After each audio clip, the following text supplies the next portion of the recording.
말씀입니다. 마태복음 4장 1절에서 11절 말씀입니다.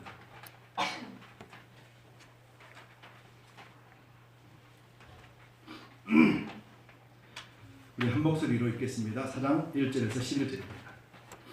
그때 예수께서 성령에 이끌려 마귀에게 시험을 받으러 광야로 가사 40일을 밤낮으로 금식하신 후에 줄이신지라.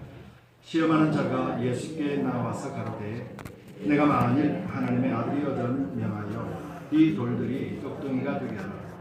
예수께서 대답하여 가라사대 기록되었으되 사람이 떡으로만 살 것이 아니요 하나님의 입으로 나오는 모든 말씀으로 살 것이니라 하였느니라 하시니, 이에 마귀가 예수를 거룩한 성으로 데려다가 성전 꼭대기에 세우고 가로되 내가 만일 하나님의 아들이거든 뛰어내리라. 기록하였으되 저희가 너를 위하여 그 사자들을 명하시리니 저희가 성으로 너를 받들어 발에 돌에 부딪히지 않게 하리로다 하였느니라. 예수께서 이르시되 또 기록되었으되 주 너의 하나님을 시험치 말라 하였느니라 하신대, 마귀가 또 그를 데리고 지극히 높은 산으로 가서 천하만국과 그 영광을 보여 가로되 만일 내게 엎드려 경배하면 이 모든 것을 내게 주리라. 이에 예수께서 말씀하시되 사단아 물러가라. 기록되었으되 주 너의 하나님께 경배하고 다만 그를 섬기라 하였느니라.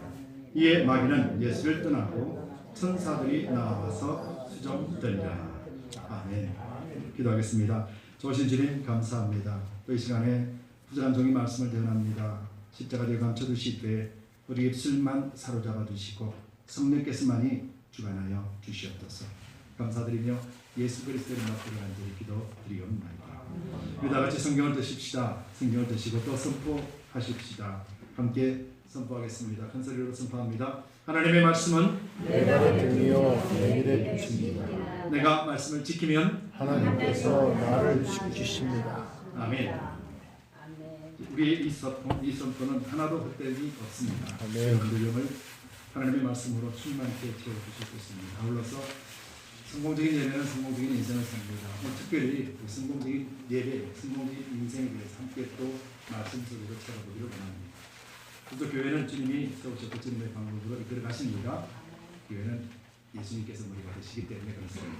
여러분들 이것만 막 부여잡고 있어도 우리는 이 땅에서 매일같이 이기는 자의 삶을 살 수밖에 없고 축복의 통로로서 담대하게 선포하고 살아갈 수 있을 것입니다. 그래야 할 때 여러분들 말씀과 함께 하나가 되어지고 또 말씀의 능력을 체험하는 삶이 될 때, 그때 여러분들은 세상이 감당치 못하는, 성경에서 말씀하시는 세상이 감당치 못하는 믿음의 삶이 되고, 이 믿음의 삶이 바로 아브라함의 유업을 이어받는 그런 믿음의 구성이 되는 것입니다. 여러분들 삶 속에서 더욱더 믿음으로 충만하시기를 예수님 이름으로 축복하고 또 축원드립니다. 요즘 난리지요. 우한폐렴이다, 또 코로나 바이러스다, 또 독감이다. 죽어가는 사람의 수가 늘어나고, 또 소문들마다 또 사람들 만날 때마다 서로 조심하고, 한국에는 좀 전에 우리 강 교수님께서 말씀하셨다시피 교회가 문을 닫는 사태까지 일어나고 있습니다. 그러면서 참 마지막 때를 바라보게 되지요. 그런 것을 보면 사람들은 조심하고, 그런 걸 보면서 사람들은 두려워합니다. 그런데 참 감사한 것은 우리가 볼 때는 그것이 두려운 일이 아니라 당연히 세상 가운데 일어나는 일임을 우리가 알지요. 왜냐하면 말세에는 그런 정상들이 일어날 것이다. 성경은 분명하게 말씀했기 때문에요. 그래서 우리는 두려워하는 것이 아니라 하나님의 때가 가까우는구나 라고 하며 더욱더 근신하며 그들을 향하여 기도해주고, 그들도 우리가 느끼는 평안함을 느끼게 해달라고 우리는 함께 중보할 수 있는 것이죠. 여러분, 세상은 그렇습니다. 세상은 하나님이 없이는 외롭고 또 두려운 삶을 살 수밖에 없는 곳이고, 그리고 또 이것은 분명하게 천재지변이 아니라 인재지요. 그래서 사람에 의해서 일어나는 일들입니다. 이 속에서 하나님의 승리가 있는, 우리가 하나님의 승리를 선포하고 그들로 하여금 주님 앞으로 이끌어내는 그런 복된 통례 삶을 살아내시기를 또한 축복하고 축원드립니다. 그래서 사순절 기간을 맞이해서, 사순절 하면은 예수님께서 이 땅에 오시고 또 십자가에 지시는 그 기간까지의 그런 힘든 여정을 봅니다. 그러면서 우리가 예수님께서 우리를 통하여서 이 땅에 오셨고 또 우리를 통하여서 무엇을 하시고 또 이 땅을 통해서 무엇을 하실까를 생각해 볼 수 있는 그런 지혜가 우리 가운데 있어야 될 줄 믿습니다. 그래서 임마누엘이라는 주제를 가지고 6번에 나누어서 부활절 앞까지 함께 말씀을 나누기로 원해요. 임마누엘, 여러분들 임마누엘이 무슨 말씀인지 아시죠? 하나님이 우리와 함께 계시다. 예, 마태복음 1장 23절에 보라 처녀가 잉타의 아들을 낳을 것이요 그 이름을 임마누엘이라 하리라 하신 이를 번역한즉 하나님이 우리와 함께 계시다 하니라. 하나님이 함께 계시니 바로 임마누엘입니다. 그래서 임마누엘, 하나님이 함께 하시는 그 임마누엘의 의미를 생각하고 그 주제를 가지고 같이 말씀을 나눠보기로 합니다. 하나님은 우리와 늘 함께 하십니다. 늘 임마누엘 함께 하시는 것은 우리 가운데 말씀으로 성령께서 함께 하시기 때문에 이 말에 변치 않는 말씀입니다. 그래서 이 말씀을 가지고 우리가 6번에 나눠서 이 주제로 말씀을 나눌 때 오늘은 첫 번째로 예수님의 광야 시험이라는 제목으로 말씀을 나누기로 원합니다. 오늘 본문에 보면은 예수님이 막 공생애를 시작하셨어요. 그죠? 본문 1절 보면은 그때에라고 하시면서 그때라는 것은 예수님이 세례 요한으로부터 세례를 받고 그리고 하나님으로부터 사랑하는 내 아들이라 인정을 받고 성령이 임재하심으로 인해서 충만한 상태, 바로 그때에 이렇게 표현하고 있죠. 그때에 어디로 가시냐면은 하나님은 사역하시러 가시는 것이 아니라 선차에 이끌려서 어디로 가십니까? 성령에 의해서 마귀에게 시험을 당하러, 아니 어쩌면 마귀에게 시험을 받으러 예수님께서 나아가십니다. 그러고 시작된 말씀이 오늘 말씀입니다. 여러분 이 말씀은 여러분들 너무도 잘 아시지요. 1년에 몇 번은 아마 이 설교를 들었을 줄 믿습니다. 그럼 여러분들이 이 설교를 들으실 때 또 이 광경, 이 마태복음 4장이나 또 누가복음에 남아있는 예수님이 시험을 받으러 가시는 이 장면을 보면서 여러분들 두 가지 질문을 반드시 해야 돼요. 어떤 질문이냐면 예수님이 시험을 받아도 예수님이 시험을 받으신 분인가? 예수님이 왜 시험을 받지? 여러분 이거 한번 질문 안 해보셨나요? 예수님은 시험이 필요하신 분인가? 그 두 번째로 왜 예수님이 하나님이 시험 자리에 나가는 것이 아니라 사단에게 시험 받으러 나가셨어요? 왜 감히 사탄이 우리 예수님을 시험할까? 여러분 이 두 가지를 여러분들이 말씀 속에서 질문하셔야 돼요. 그래야만이 이 모든 말씀의 의미를 바로 깨달을 수 있기 때문이에요. 왜 예수님이 시험이 필요하신 분인가? 예수님 스스로는 시험이 필요하신 분이 아니시죠. 그렇죠. 그럼 왜 시험을 받으러 갔을까? 자기 자신이 아니라 뭔가를 위해서 가신 것이죠. 그렇게 본다면 예수님이 이 땅에 오신 목적이 뭡니까? 우리를 구원하시는 것. 그렇죠. 그럼 이 분명하게 이 시험은 우리를 구원하는 것과 연관이 있는 시험이었다. 예수님이 시험 받으실 수 없기 때문에. 그래서 예수님의 그 구원은 누구의 계획이며 누구의 뜻인가요? 하나님의 계획이고 하나님의 뜻이죠. 그럼 이 시험은 반드시 하나님의 뜻과 하나님의 구원과 연관이 되는 시험이구나. 우리는 그것을 알 수가 있죠. 그럼 두 번째로는 왜 이 시험이 마귀에게 맡기셨는가? 마귀. 왜 마귀는 사탄이거든요. 단어가 마귀나 사탄이나 똑같은 그런 그놈이에요. 자, 왜 마귀에게 맡기셨는가? 예수님은 이 시험을 봐보세요. 시험이라는 것이 통과가 있고 통과하지 못함이 있잖아요. 그런데 사단에게 시험을 받는다라는 것은 반드시 통과해야 됨을 의미하는 것이잖아요. 사단에게 시험 받아서 불합격된다라면 큰일 나잖아요. 왜 그러면 불합격되면 큰일 날까요? 무엇 때문에 큰일 날까요? 불합격되면 예수님이 무엇 때문에 오셨어요? 우리를 대속하기 위하여, 대속 제물이 되기 위하여 오셨단 말이에요. 그럼 사단에게 실패해버리면 대속 제물의 자격을 잃어버리지요. 그러면 예수님이 대속 제물이 되시기 위해서는 뭐가 되어야 됩니까? 철저하게 인간이 되셔야 돼요. 우리의 죄를 사하기 위해서는 신이 갚아주는 것이 아니라 우리 인간이 갚아야 된단 말이에요. 내가 죄를 지었으면 내가 죄값을 치러야 되는 것과 같은 거죠. 인간이 죄를 지었기 때문에 인간이 시험을 받아야 돼요. 그럼 예수님은 이 시험 받으러 가는 자리에 신적인 모습으로 갑니까? 인간으로 가십니다. 완전한 인간으로 가시는 것이죠. 그래서 완전한 인간으로 가셔서 대속 제물이 됨을 합격받아야 되는 거예요. 이것이 오늘 예수님이 세 가지 시험 받는 이유라는 거예요. 이 세 가지를 우리가 반드시 이해만 돼도 오늘 본문 말씀 안 들어도 돼요. 그 목적을 여러분들 다 아시기 때문에. 그런데 이 목적을 안다 할지라도 우리는 이 땅에서 살아갑니다. 하나님 주신 기간 동안 살아내야 돼요. 그런데 이 살아내는 동안에 예수님께서 당하신 이 고난 시험이 우리가 똑같이 온다라는 거예요. 여러분 인정하세요? 똑같이 옵니다. 조금도 다름이 없이 똑같은 걸로 옵니다. 왜냐하면 사단이 가진 게 그것밖에 없으니까요. 마귀는 가진 게 그것밖에 없으니까. 자, 그것을 오늘 살펴보기를 원합니다. 그러기 위해서는 예수님이 이 땅에 무엇으로 오셨는지 왕으로 오셨다는 거예요. 예수님. 스가랴서 9장 9절에 보면 시온에 따라 크게 기뻐할지라 예루살렘에 따라 즐거이 부를지어다 보라 내 왕이 내게 임하시나니 그는 공의로우시며 라고 말씀하세요. 예수님이 이 땅에 오실 때는 왕으로 오셨다고 해요. 그런데 누가복음에 보면은 요한복음 12장 31절에 보면은 이거 좀 비춰주시죠.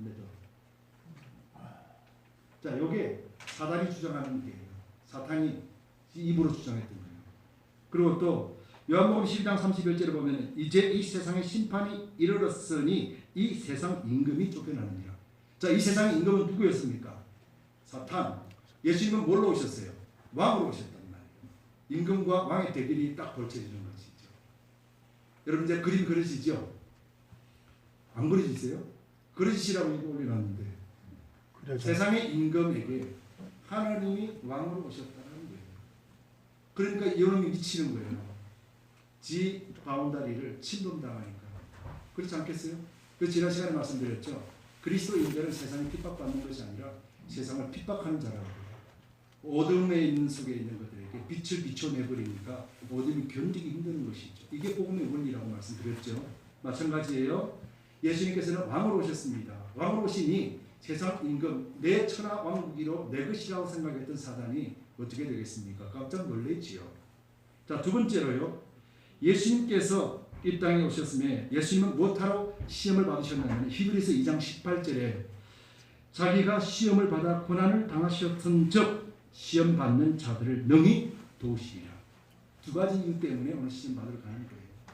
우리를 구원하시기 위한 인간의 완전한 모습과 왕으로서의 정복하는 모습, 그리고 또 예수님께서 그 시험을 다 받으시고 이기시고 그러므로 인해서 누구에게요?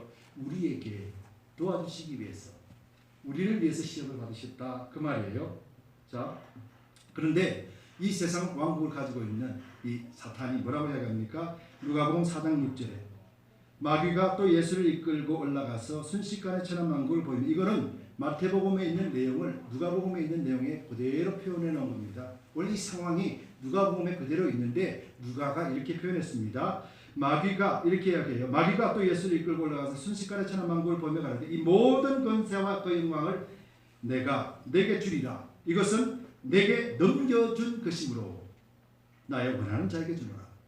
사단이 그렇게 이야기했어요. 이 모든 세상 권세는 누군가에 의해서 내가 넘겨받았다. 그래서 세상 임금이라고 표현한 거예요. 사단은 당당하죠. 그래서 이 땅에 있는 모든 영혼들을 세상을 통치하는 그런 사단이 그래서 임금이 되었다라고 스스로가 밝히고 있죠. 성경이 이렇게 밝히고 있습니다. 그러면 우리가 예수님이 왜 오신 거에 대해서 알고 있고 또 이런 사단이 어떤 마음으로 이런 걸 가지고 있구나를 성경을 통해서 우리가 알았다라면 이제는 마지막에 요한계시록의 20장 10절에 보면은 또 저희를 미혹하는 마귀가 이건 사탄을 이야기해요. 마귀가 불과 유황 못에 던지우니 하나님 심판 속에서 불과 유황불에 던진다고 요한계시록에 보면은 사단은요 한번 붙자고 한번 믿음의 사람들과 한번 붙어보자고 다 합세해서 일어나요. 일어나는 순간 그대로 조용하게 불과 못이 오르는 그러면 유황불에 쳐넣어버려요. 싸움이 없다라는 거예요. 싸움할 수 없는 존재라는 것이죠. 그러면서 못에 던지우니 거기는 그 짐승과 거짓 선지자도 있어 세세토록 밤낮 괴로움을 받으리라. 여기서 말하는 짐승이라는 것은 당시 로마 황제를 상징하는 것이고 하나님을 믿는 사람들 대적하는 세상의 권세를 상징하는 것이에요. 그리고 또 거짓 선지자는 바로 하나님을 믿는 자들에게 하나님이 아니라 세상을 믿으라고 선전하고 다니는 그리고 우상을 섬겼던 거짓 선지자를 상징하는 거예요. 즉 사단의 노예로서 살아가는 사람들을 상징하는 것입니다. 바로 이것이 임마누엘에서 오신 예수 그리스도가 오신 목적이었어요.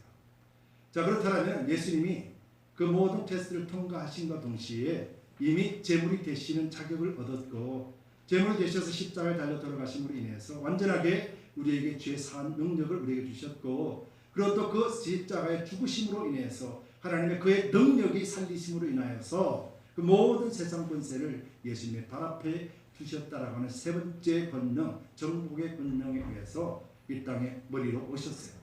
그래서 지금 예수님께서는 교회 머리를 계시죠. 여러분들 가정의 머리요. 여러분 개인의 머리로 예수님 계신다라면은 여러분들은 지금 사단에게 끌려다니는 것이 아니라 이미 이긴 자로서 정복자로서 짓밟아버리는 자가 되어야 된다는 것이죠. 여러분 이게 성경의 말씀이에요. 제가 드리는 말씀이에요. 그렇다면 여러분들이 성경을 바로 알고 말씀을 바로 안다면 여러분들은 세상을 정복하는 자입니다. 선포하는 자, 축복을 누려주는 큰 자로서 축복의 통로게 된 자라는 것이죠. 왜요? 임마누엘 되신 하나님께서 함께 하시기 때문에. 그래서 오늘 예수님께서 이 세 가지 시험을 왜 받으셨는지, 이 세 가지 시험이 뭔지 그것을 살펴보면서 임마누엘 하신 예수님께 찬양한 것 영광을 드리기를 바랍니다. 첫 번째요, 예수님이 광야 시험을 받은 것은 우리의 생활에 대한 시험입니다. 우리 삶에 대한 시험이었어요. 본문 보겠습니다. 3절 4절입니다. 3절 4절에 시험하는 자가 예수께 나와서 가로되 내가 만일 하나님의 아들이 얻은 명하여 이 돌들이 떡떡이가 되게 하라. 예수께서 대답하여 가라사대 기록되었을 때 사람이 떡으로만 살 것이 아니요 하나님의 입으로 나는 모든 말씀으로 살 것이니라 하였느니라.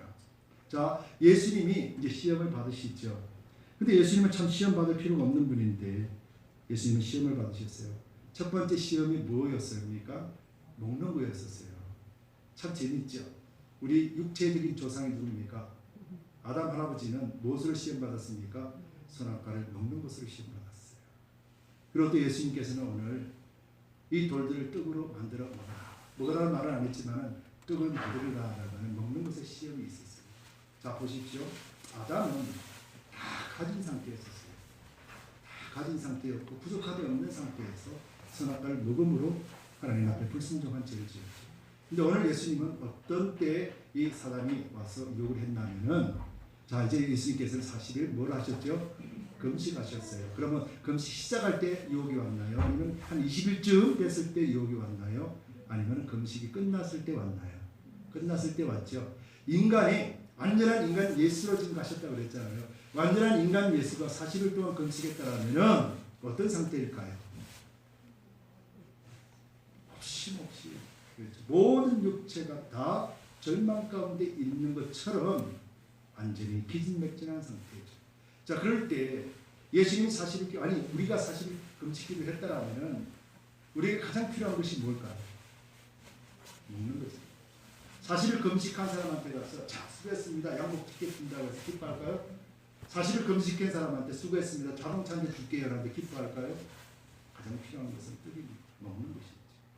40일 금식한 사람에게 신는 음식 한 그릇 주면 천하보다도 더 좋은 것을 얻는 것이에요.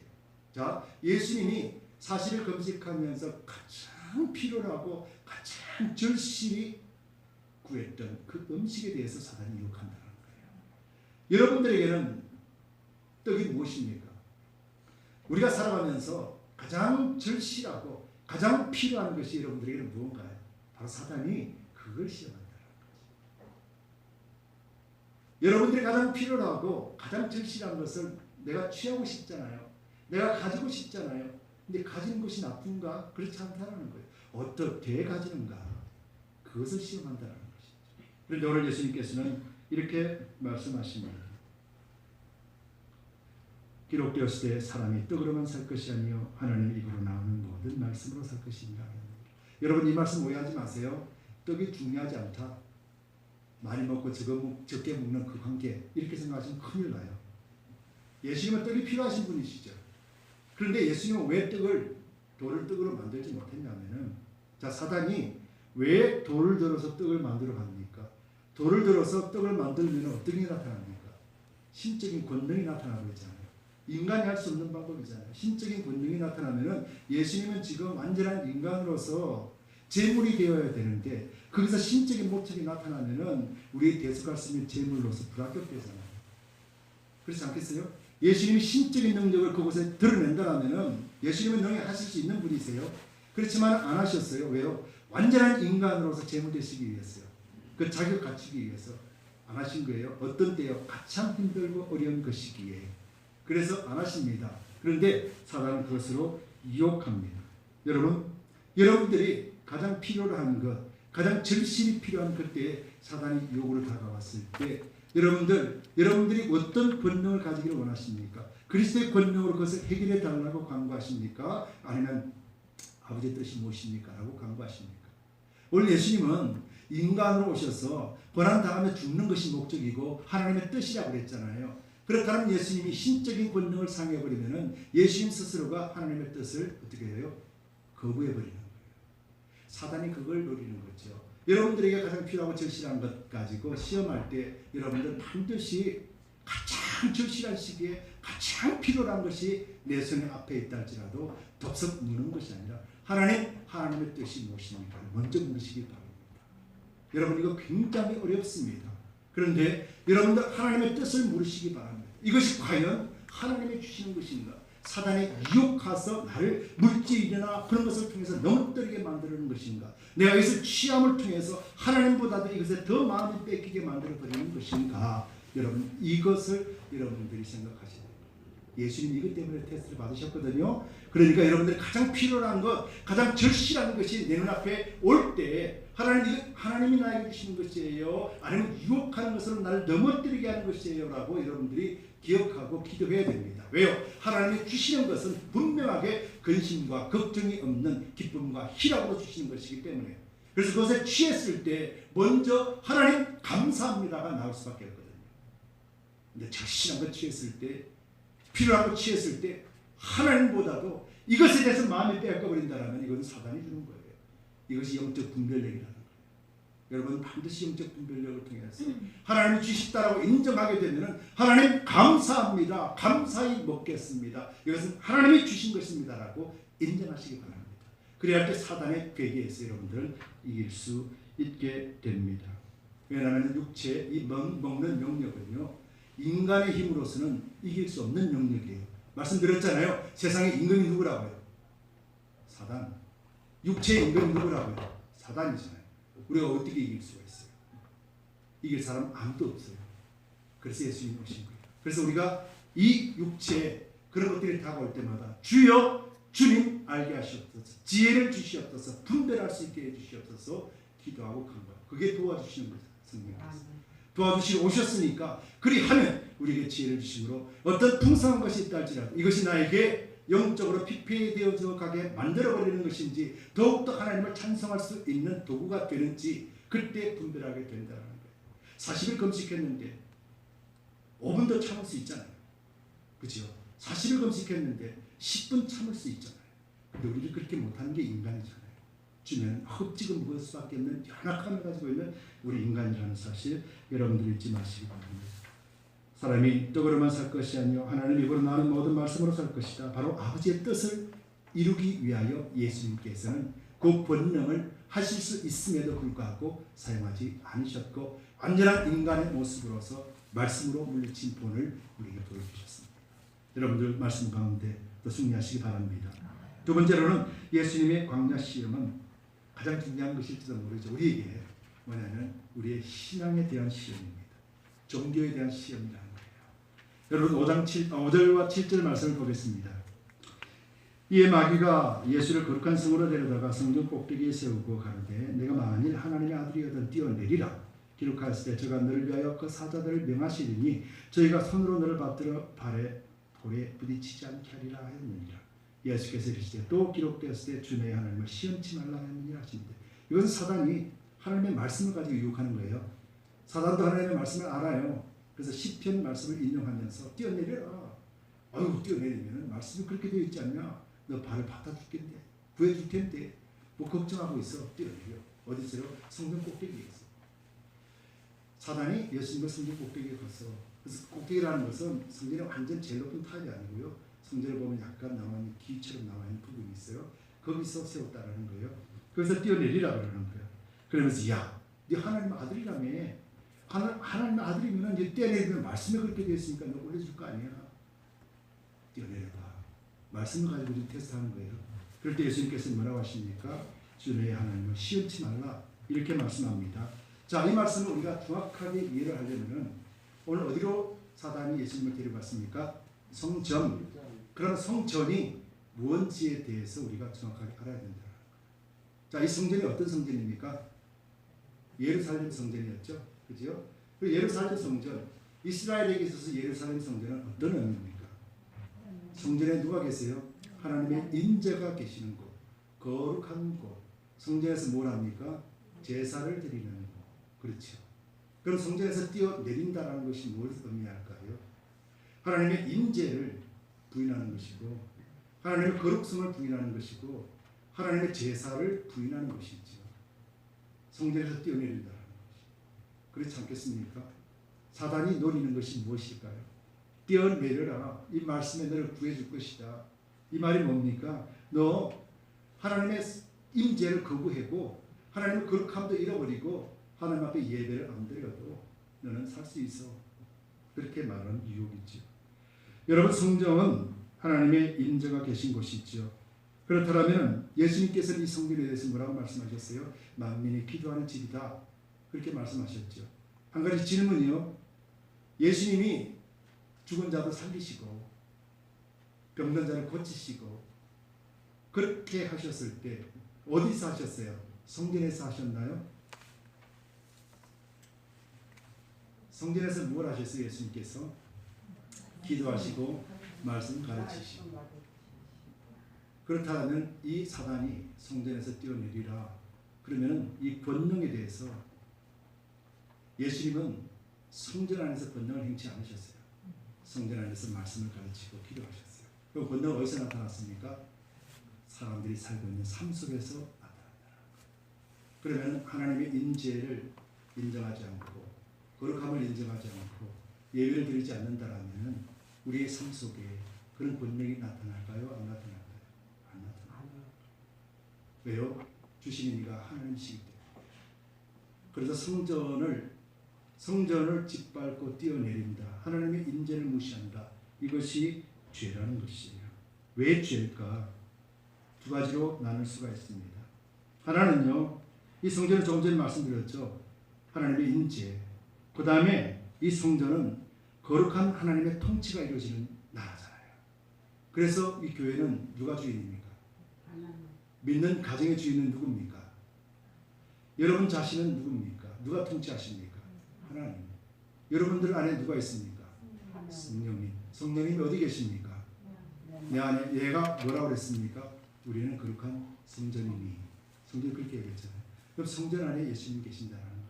그러면은 뛰어내린다는 것은 내 안에 있는 성전에 예수님이 안 계시다, 말씀이 안 계시다. 즉 하나님의 임재를 체험하지 못하는 일반 사람들과 마찬가지가 된다는 거예요. 자, 그래서 그 성전에서 어떤 일이 벌어집니까? 예수님께서는 이렇게 말씀하셨어요. 사도행전 1장 8절에서 이렇게 말합니다. 오직 성령이 너희에게 임하시면 너희가 권능을 받고 어디서부터요? 예루살렘과 온 유다와 사마리아, 즉 하나님의 정이 있는 예루살렘으로부터 뭐가 나갑니까? 복음이 증거되는 거예요. 하나님의 임재를 잃어버리면 무엇을 잃어버립니까? 땅끝까지 이르는 증인의 삶을 잃어버리는 거예요. 하나님의 임재를 잃어버리면 하나님 오신 뜻도 잃어버리고 하나님이 이 땅에 보내신 복음의 의미도 잃어버리고 영혼 구원하는 일도 잃어버리고 다 잃어버린다는 거예요. 사단이 지금 그걸 노리고 있죠. 그러면서 예수님께서 이렇게 말씀하셨어요. 주 너의 하나님을 시험치 말라. 뭘 시험치 말라 했을까? 여러분, 시험치 말라. 이 시험에 대해서 알아봐야 될 거 아니에요. 그러면은 출애굽기 17장 7절에 그가 그곳 이름을 마사 또는 머리바라 불렀으니 이는 이스라엘 자손이 다투었으며 또는 그들이 여호와를 시험하여 이르기를 여호와께서 우리 중에 계신가 아닌가 하였습니다. 즉 하나님이 있나 없나 이게 하나님을 시험한다라고 말했어요. 하나님의 임재를 의심하는 것이 시험이라는 거예요. 여러분 예수 그리스도를 믿으시죠? 여러분들 삶을 하나님이 주관하신다라는 것을 믿는 것, 이것이 성도에게 준 특별권이라면은 여러분들 삶에서 하나님이 오늘 있을까? 어제는 안 계셨던 것 같고 내일도 아이고 내가 뭔가 잘하는 데 있을 것 같은데 내가 뭐 잘못하면 또 안 계실 것 같고, 이것을 하나님이 시험한다는 거예요. 왜요? 하나님은 우리를 구원하시기 위하여 예수 그리스도를 십자가에 죽게 하셨음에도 불구하고 우리를 믿음으로 말미암아 구원 얻는다 약속하셨음에도 불구하고 우리가 믿습니다 고백하면서도 우리 삶 속에서 하나님이 계신가? 나에게 뭔가 조금만 불행한 일이 닥치면 하나님 어디 계시냐? 하나님 살아나 계신가? 라고 하는 것, 바로 이것이 하나님을 시험하는 것이라고 말합니다. 시험은 그래서 죄악이라고 해요. 왜요? 시험은 곧 불신에서 나타나는 것이기 때문에. 여러분 이것이 예수님께서 하신 말씀이에요. 성전에서 뛰어내리라. 불신을 이야기하고 하나님의 임재를 거부하라 했기 때문에 시험치 말라 이렇게 말씀하시는 거예요. 여러분들 하나님 시험하지 마시기 바랍니다. 하나님 살아계십니다. 여러분들과 함께 하십니다. 여러분들이 성전이 되어져서 여러분 안에 함께 동행하시면서 우리를 인도해 주신다 약속하신 말씀이에요. 절대 흔들리지 마세요. 그러려면 흔들리지 않기 위해서는 뭐가 있어야 됩니까? 말씀이 있어야 되는 거예요. 말씀 없이 우리가 믿는다. 어떻게 믿어요? 근거가 없는데. 그러나 말씀이 근거가 되었으면 하나님 이 말씀대로 내가 살기를 원합니다. 하나님 말씀에 약속하셨기 때문에 내가 앞으로 믿음 가운데 전진해 나갑니다. 그래야 때 하나님 역사하실 거 아니에요. 그래야 때 하나님을 체험할 수 있게 될 것 아니겠습니까? 여러분 성전의 바른 역할이 뭡니까? 성전은 하나님을 예비하는 것이 최우선적입니다. 여러분들 가정이 성전이라면 하나님을 주인으로 모시고 예배하는 것이에요. 여러분 개인이 하나님의 저지라면 여러분들이 어디를 가든지 어떤 삶을 살든지 간에 하나님 앞에 예배하는 자가 되어야 된다는 거예요. 하나님 나의 주인 되십니다. 모든 일에도 하나님 감사합니다. 하나님 주셨으니 감사합니다 라고 하며 여러분들 삶을 하나님 안에서 마음껏 누리는 자가 되어야 된다는 거예요. 사단은 이걸 뺏어가기 원하는 거예요. 그래서 여러분들 마음을 지키라. 무릇 너희 마음을 지키라고 그랬잖아요. 마음이 성전인데 성전 빼앗기고 나면 여러분 어떻게 됩니까? 어떤 누가 어떤 말을 하더라도 저놈이 나한테 왜 저런 말을 해? 오늘 목사가 왜 저런 기분 나쁘게 저런 말을 하지? 나 교회 나갔더니 영 기분 나쁘네. 왜 그럴까요? 마음이 빼앗긴 자이기 때문에 그런 거예요. 마음에 성전이 있는 자는 그렇지 않다는 거예요. 뭔가 사연이 있겠지. 그렇구나. 저 사람이 아픔이 있구나. 내가 기도해 줘야지. 이 공동체가 이런 것이구나. 내가 함께 협력해야지. 그러면서 나가는 것이 성전이 있는 자, 거룩한 자, 하나님의 임재가 있는 자가 하는 것인데 오늘 사탄은 그걸 뺏어간다. 그렇다면 오늘 이 모든 그리스도인들이 이 세상에는 하나님의 그 임재를 빼앗아가버렸나요? 아닌가요? 많은 교회들이 하나님의 임재를 빼앗겨버린 채로 예배드린다고 앉아있다면 누가 탄식하겠나요? 여러분 하나님의 임재는 증거로 나타납니다. 예배로 나타나고 거룩함이 나타나고 하나님의 인정하는 믿음이 나타납니다. 좌로나 우로나 치우치지 아니하고 조금도 의심 없이 하나님이 하실 것이라는 것에 대해서 담대하게 선포하게 된다는 것입니다. 이게 이 간증이란다. 이게 예화가 맞는지 안 맞는지 모르겠습니다만 제가 오늘 말씀드리고 싶었어요. 제가 지난주에 예배 드리고 난 뒤에 제 와이프랑 같이 LA를 갔습니다. LA 간 건 딴 이유가 아니고 저는 처음 보는 사람들이 초대를 했기 때문에 그래요. 그 초대했는 그 단체가 Love Hope Together이라는 거예요. 김광빈 목사님이 섬기는 단체인데 그 단체에서 이제 조그만 교회들 섬기는 목사들 초청했어요. 초청했으니까 저녁을 대접하고 또 섬기는 일이에요. 저도 처음 봤어요. 우리 이제 아는 목사님이 저를 이제 특별히 초대했다고 해서 갔어요. 가서 깜짝 놀랐어요. 섬김의 차원이 다름을 그곳에서 배웠어요. 하나님이 임재하시니까 하나님이 함께 하시는 사람이 섬김이 어떤 모습이었구나 그런 것을 느끼게 되었죠. 그래서 정확한 섬김에 대해서 말씀을 안 드릴게요. 혹시라도 또 만약 무거운 짐을 가지고 갈까 봐 그런 말씀을 안 드리는데 그분이 왜 그런 섬김을 하게 되었냐면요. 그분이 선교사로서 뿐만 아니라 브라질에서 크게 목회를 하셨어요. 네 군데를 목회하면서 크게 하셨어요. 그런데 아들은 미국에 있었던 거예요. 외동 아들이었거든요.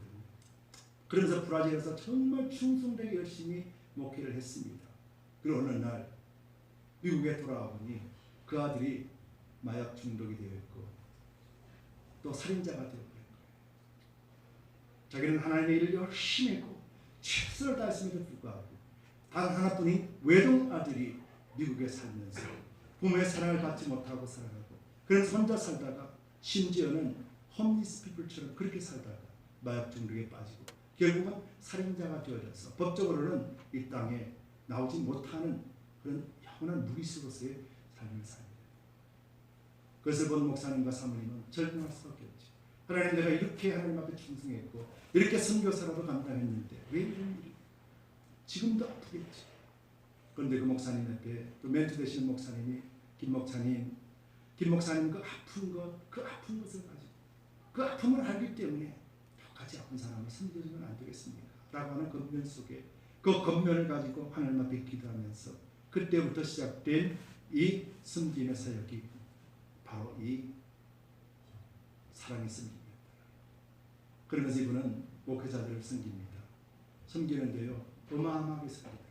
그런데 문제가 뭐냐면 그분은 내 것 하나도 없습니다. 조직도 없습니다. 그런데 봉사하는 사람들이 수백 명이 있어요. 올해는요, 여름에는 백팩에 홈리스 피플 나눠준다고 뭔가를 잔뜩 담았어요. 몇 개를요, 5,000개를 만들었어요. 5,000개를 만들어서 우리가 섬기는 아리조나 정영호 선교사님한테도 전해줬다고 그러더라고요. 그러면서 그것을 섬깁니다. 그런데요, 이것을 섬길 때 목사님은 기도만 합니다. 하나님의 권능이 나타나서 하나님의 역사를 이루어 주옵소서. 하나님 앞에 기도하고 엎드립니다. 그럴 때마다 하나님이 보내주시는 사역들을 통하여서 그 모든 것들이 지금 8년째 사역을 감당하는데도 조금도 부족함이 없고 차고 넘치도록 주십니다. 물론 저희들도 2개 크게 얻어왔습니다. 그래서 예수에게 주면서 홈리스 피플들 드리기를 하고 그 백팩을 열어보니까 모자, 과자, 하여튼 좋은 것들이 있더라고요. 이런 걸 5,000개를 만들어서 사역했다는 거. 그걸 보면서 참 하나님의 권능이 이곳에 있구나. 하나님 앞에 기도하고 간구하고 하나님의 임재를 부르짖는 자에게는 하나님이 협력하여서를 이루어나가는 그런 곳이구나 라고 하면서 제가 참 많이 부끄러웠어요. 그러면서 참 이것이 참된 그리스도인이구나. 아무 조건이 없는 거예요. 근데 그들의 얼굴은 너무도 밝으면서 희생하고 헌신하는 거예요. 그러면서 이름도 없이 수고하는 사람들 뿐만 아니라 각자 도네이션해서 섬기는 거예요. 제가 참 많이 부끄러웠어요.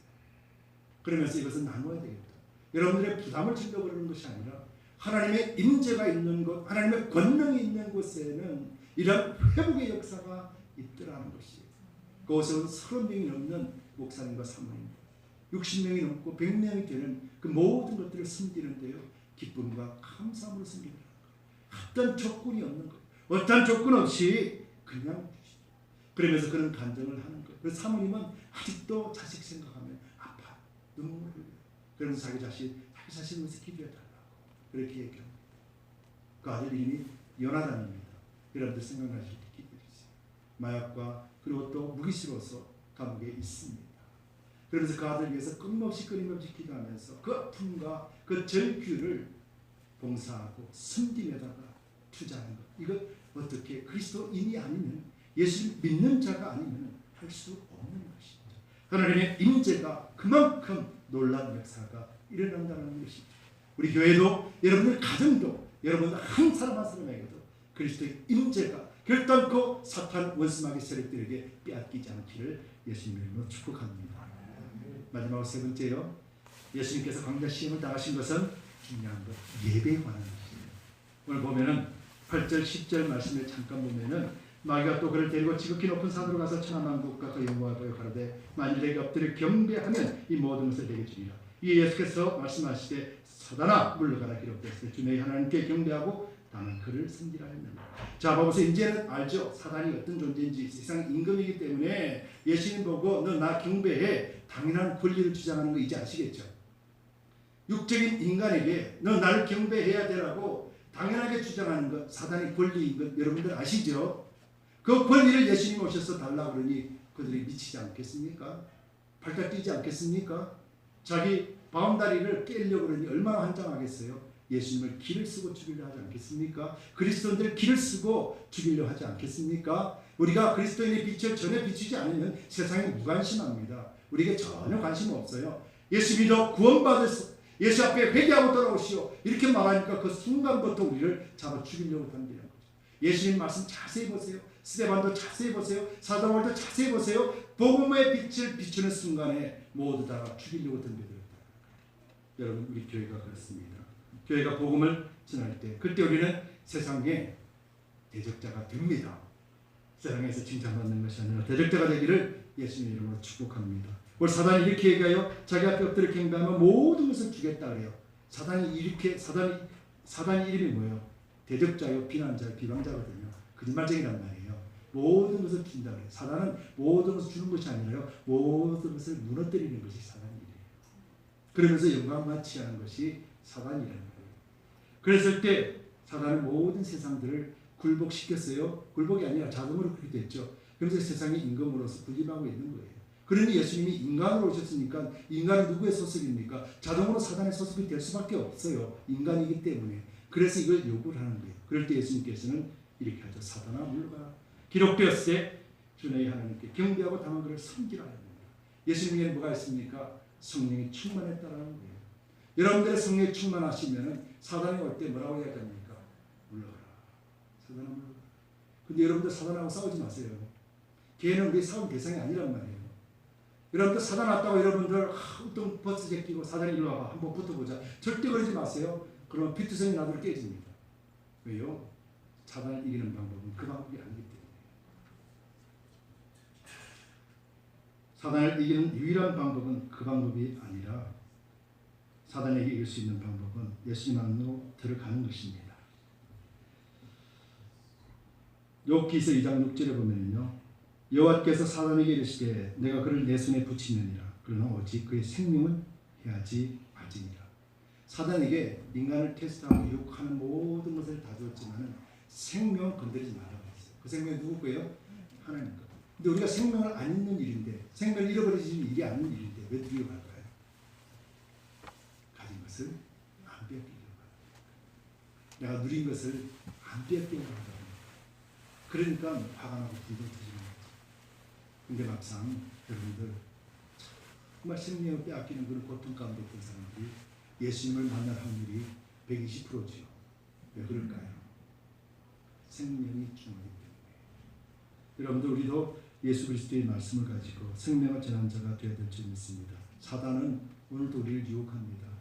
여러분들 떡을 가지고 유혹하고요. 그리고 또 여러분들이 거룩함을 가지고 또 요구하고요. 그리고 또 예배를 못 드리도록 여러분들을 유혹합니다. 그런데 이 모든 유혹은 바로 예배와 직결됩니다. 여러분들 사단을 경배하든지 예수님을 하나님을 경배하든지 둘 중에 하나예요. 중간은 아무도 없습니다. 중간에 있다고 생각하지 마세요. 우리는 예수를 믿지 않으면 사단의 종이라고 분명하게 선포되어 있고 사단의 종이기 때문에 사단에 끌려가는 것 바로 이것을 사단이 경배하고 사단의 업적이 되는 거예요. 여러분 인간은 다 그래요. 그러나 예수 그리스도를 믿는 자는 사단의 종으로부터 이건 예수 그리스도 옮겨졌나니 라고 분명하게 골로새서에서 말하는 거죠. 여러분들 그런 존재임을 절대로 잊지 마시고 하나님만을 예배하시기 바랍니다. 말씀 마치겠습니다. 여러분 예수님은 시험을 받으실 수 없는 분이세요. 시험을 안 받아도 되는 분이세요. 그런데 이미 하나님 시험을 받으세요. 언제요? 세례를 받고 내 사랑하는 아들이라고 말씀이 선포된 이후부터 시험이 왔다. 여러분들은 하나님의 자녀지요. 내가 하나님의 자녀다! 선포하는 순간 이 사단이 세 가지 이유를 가지고 있다. 그럴 때 여러분들 기억하세요. 예수님이 이기시고 우리를 도와주신다. 그래서 우리 속에 계심으로 인하여서 우리는 이겼다. 그렇게 여러분들 고백하시기 바랍니다. 요한복음 1장 12절에 영접하는 자 곧 그 이름을 믿는 자들에게는 하나님의 자녀가 되는 권세를 주셨으니 권세를 받은 자에게 하나님은 이 땅에서 마귀의 사탄 시험도 함께 받는다라는 것을 성경은 우리에게 말씀해 주고 있습니다. 그러나 너희는 분명히 기억하라. 이겼다. 그래서 요한계시록에는 이긴 자는 그렇게 말씀하시는 것입니다. 여러분 그래서 우리가 아들이라고 인정하는 자는 시험도 당연히 온다라고 생각하시면서 시험이 온다 그럴 때 이렇게 생각하세요. 하나님 그 시험 뒤에 뭘 숨겨놓으셨습니까? 나에게 또 어떤 복을 주시려고 이렇게 또 축복을 주셨습니까? 왜요? 나는 이긴 자라고 선포했기 때문에 이 시험은 우리로 하여금 분열하게 만드는 일밖에 안 하거든요. 서로가 미워하며 시기하며 질투하며 그러면서 서로를 분열로 조정해서 스스로 차멸하도록 만드는 것이 사단의 괴락이기 때문에 그래서 사단의 괴락을 아는 여러분들은 이제부터 그런 어려움이 있다라면 하나님 그 뒤에 있는 것 밝히 주옵소서. 내가 믿음으로 우리가 시험 당치 않는 사람은 아무도 없다 그랬어요. 그러나 시험 당할 전에 피할 길도 준다 그랬어요. 그리고 또 감당하지 못할 시험 안 준다 그랬어요. 그러면 시험은 나에게 있어서 축복의 통로가 된다는 것을 분명히 성경이 말씀해 주셨다면 우리는 시험을 맞을 때마다 아파하고 시험 올 때 하나님 두 팔 벌려 맞이하시기 바랍니다. 그 뒤에 숨겨놓으신 것 하나님 나로 하여금 알게 하옵소서 라고 하시기를 바랍니다. 그러면서 야고보서 4장 7절에 그런즉 너희는 하나님께 순복할지어다 마귀를 대적하라 그리하면 너희를 피하리라. 마귀를 대적하라는 것 여러분들 이거 싸우라는 말 아니에요. 그 그 앞에 그런즉 너희는 하나님께 순복할지어다. 순복하는 것이 대적하는 거예요. 하나님 순복하는 것이 뭡니까? 말씀을 담아내고 말씀으로 가는 것, 골방으로 들어가는 것. 사탄이 나의 유혹할 때 여러분들 나가서 싸우는 것이 아니라 여러분들 골방으로 쏙 들어가 버리는 것이 대적하는 거라고 그랬잖아요. 왜요? 우리에게는 그 힘이 없고 예수님에게 그런 힘이 있기 때문에. 그래서 사단이 원수마귀가 온다면 주 예수 그리스도의 이름으로 명하노니 물러갈지어다. 이렇게 하는 거예요. 사단이 올 때 예수님 잠깐 있어 보세요. 나 기분 나빠 안 되겠어요. 나가서 하다가는 피 터지게 터집니다. 그러지 마세요. 그러지 마시고 예수 그리스도 이름으로 명하노니 사단아 물러갈지어다. 그렇게 하시기 바라요. 여러분들 속에는 그런 권능이 함께 있다라는 사실을 잊지 마시기 바랍니다. 여러분 우리에게는 세 가지 시험이 반드시 옵니다. 우리 생활에 대해서, 신앙에 대해서, 예배에 대해서 끊임없이 시험이 옵니다. 그럴 때 여러분들 유혹하지 않는 유일한 길은 예수님의 광야의 시험을 통해서 이미 이기셨고 그 이기신 예수님이 내 안에 계시기 때문이라는 사실 여러분들 고백하시기 바랍니다. 이거 잃어버리면요 여러분들 교회 헛나오시는 거예요. 이거 잃어버리면 여러분이 이 땅에서 그리스도인의 삶을 못 삽니다. 절대로 의와 평강과 희락의 삶을 누릴 수가 없습니다. 이왕에 믿는 것, 그리스도 안에서 성령 안에서 의와 평강과 희락의 기쁨을 누릴 때 그때 우리는 천국의 기쁨을 누릴 뿐만 아니라 이제 곧 가야 될 천국에서도 하나님 앞에 똑같은 모습으로 기쁨을 누립니다. 깜짝 놀라지 마세요. 천국 가가지고 뭐 이런 게 있었나 그러고 놀라지 마시고 지금 이 땅에서 천국의 기쁨을 맛보시기를 바랍니다. 그래야 우리는 이기는 자가 승리할 줄 믿습니다. 함께 기도합시다.